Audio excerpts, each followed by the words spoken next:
تو برطانیہ میں سرکاری سطح پر جشن منایا گیا. یہ ان کی بہت بڑی جیت تھی. ناظرین اکرام، میں صرف ایک سپہ سالار کی جیت نہیں تھی. ایک سپہ سالار کو یا میسور کے قلعے کو فتح نہیں کیا گیا تھا.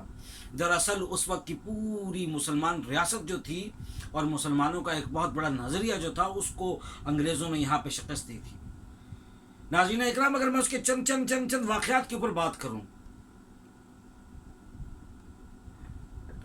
ٹیپو کے ہاں جو ریاست کے اندر میسور میں مساوات اور عدل کا جو نظام تھا وہ اتنا مضبوط تھا کہ ٹیپو سلطان جیکوبن کلب، جو لوگ انقلابی فرانس کو جنہوں نے پڑھا ہے وہ جو جانتے ہیں، جیکوبن کلب جو ایک بہت بڑی سیاسی پارٹی اس وقت کی سیاسی گروہ تھا جو مساوات پر پرتشدد قسم کی اور عسکری قسم کی جدوجہد پہ یقین رکھتا تھا.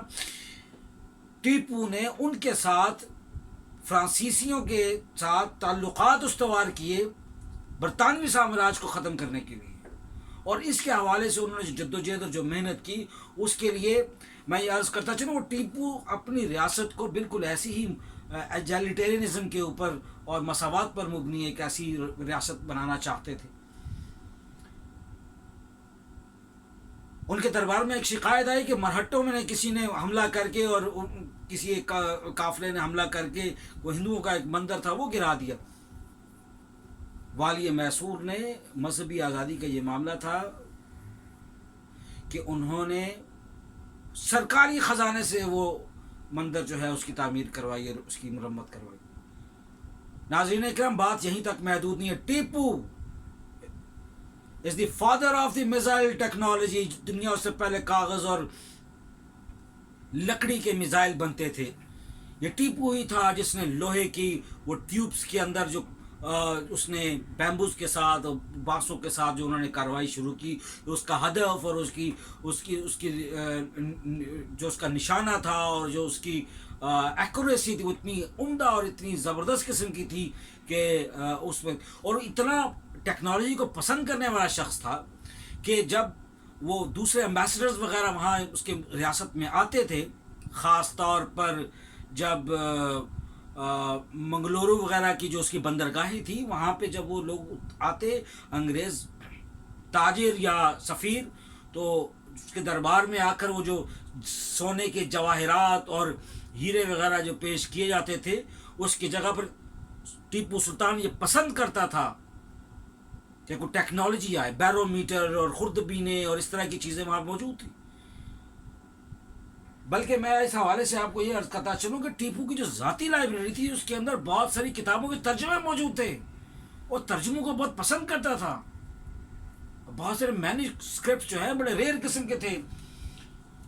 اور اس کا یہ جو بینک کا نظام ہے، اتنا مزے کا نظام تھا اس کا. بینک کا نظام آج بھی ایک ترقی یافتہ دنیا کا ایک ماڈل ترین انتظام تھا، جس میں منافع کو اسی طرح سالانہ شرح منافع کی بنیاد کے اوپر منافع دیا جاتا تھا.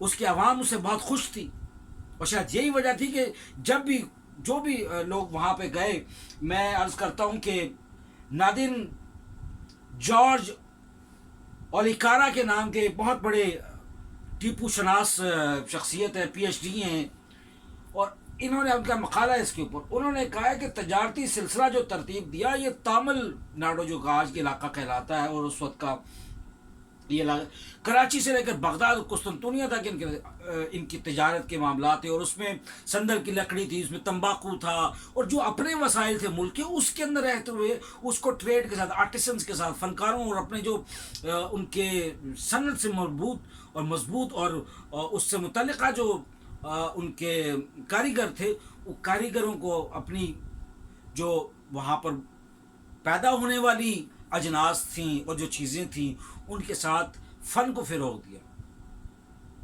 لکڑ پیدا ہوتی تھی تو اس لکڑ کے ساتھ چیزیں بنا کے تو انہوں نے وہاں یورپی ملکوں میں منڈیاں اپنی رکھی. پھر میں یہ عرض کرتا چلوں کہ یہ وقت بہت کم ہے، ویڈیو بڑی شارٹ ہو جاتی ہے.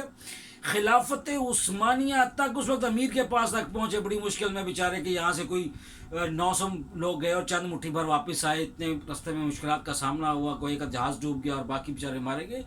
وہ خود بیچارے اب جو عباسی اس وقت کے جو خلافت تھی بیچاری بڑے مشکل حالات کے اندر، اب عباسی کہہ رہا ہوں، جو اس وقت کی عثمانی خلافت تھی، اپنے بڑے حالات خراب تھے، ادھر سے فرانسیسیوں کی طرف سے مسائل کا سامنا تھا، ادھر سے ہندوستانیوں کی جو دیگر جو ریاستیں تھیں بازنطینی ریاستوں کی طرف سے بھی ایشوز آ رہے تھے انہیں، اور مقابلہ کیا جا رہا، اندرونی خلفشار بھی تھے، اور قریب کی ریاستوں سے پھر جو ہے وہ سازشوں نے سر اٹھائے ہوئے تھے. تو ہم آخری جو دور ہے اس پہ ہم مزید اس پہ تفصیل سے بات کریں گے. تو اس نے اپنی ایک مکمل ریاست تعمیر کی. اس کے ساتھ ساتھ میں یہ عرض کرتا چلوں کہ جو چینی اور نمک اور پھر جو اجناس کے حوالے سے اس نے بہت بڑا جو اپنا ایک کام کیا ہے. میں مختلف حوالوں سے جب یہ بات کرتا ہوں تو ٹیپو سلطان کی شخصیت کے ایسے ایسے پہلو ہیں جس پر ہم نے کبھی بات کرنا شاید مناسب نہیں سمجھا. وہ ایک ریاست، صرف ایک دلیر آدمی نہیں تھا، وہ ذہانت، دلیری اور جنگی طور طریقوں کا ماہر ایک ایسا حکمران تھا. ناظرین اکرام، صرف یہی نہیں، اس نے کرشنا ساگر ڈیم کی وہ جو بنیاد ڈالی، وہ اس وقت تک اس خطے کے اندر بہت بڑا کام تھا. تو کرشنا ساگر ڈیم کے ساتھ ساتھ وہ مندیا میں انہوں نے ڈیم بنایا تھا. اس کے ساتھ پھر میں یہ عرض کرتا چلوں کہ وہ کاشتکاری کے لیے سائنس اور ٹیکنالوجی کی جو چیزیں ہیں، اور پھر جو قیمتی پتھروں کے حوالے سے انہوں نے کھدائیاں کروائیں، آرکیالوجی کا ایک ڈپارٹمنٹ وہاں پہ قائم تھا. اور ایک نرشما نام سے ایک بہت ہی معروف ٹیپو شناس ہیں، رودا نرشما کے نام سے، انہوں نے یہ کہا کہ 1782 میں جو ان کے پاس اس وقت تک جو طاقت تھی وہ ایسی تھی. بلکہ اس کے حوالے سے میں ایک اور حوالہ دیتا ہوں.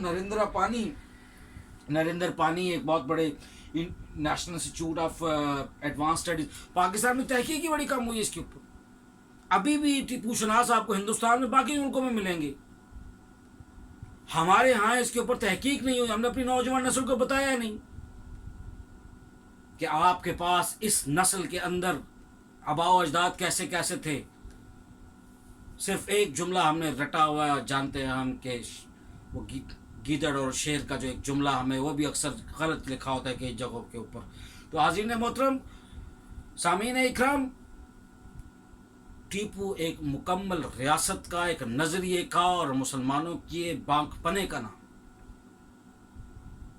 آج یہ ضرورت ہے کہ ہم اپنے ان اکابرین کو یاد کریں اور سلام پیش کریں جیسے اقبال نے سلام پیش کیا، اور ان کی یاد میں کچھ شمع روشن کی جائیں، ادارے بنائے جائیں، تحقیق کی جائے، پڑھایا جائے، سمجھایا جائے، وگرنہ یہ بہت دیر ہو جائے گی. اور آج میں عرض کرتا چلوں کہ نور عنایت اللہ، میں اس کے اوپر ایک تحقیق کر رہا ہوں. نور عنایت اللہ کے نام سے ایک ان کی پڑپوتی جو سرنگا پٹن کی اس وقت محل سے جو نکالا گیا تھا، باقی تو آپ کو پتہ ہے جو اندر سے دروازے بند کر کے جو ٹیپو شہید کو مارا گیا، جاتے جاتے بھی ٹانگ کاٹ گیا جناب اس کیپٹن کی. تو عرض کرنے کا مقصد یہ ہے کہ وہ بیچاری جنگ اول کے اندر، جنگ عظیم اول دوم کے اندر، وہ اس نے برطانیہ کی طرف سے جاسوسی کرتے ہوئے نازیوں کے ہاتھ چڑھی ہے 30 سال کی عمر میں. کتنی ایک پوری لمبی داستان ہے. آج کے لیے اتنا ہی کافی جناب، شکریہ.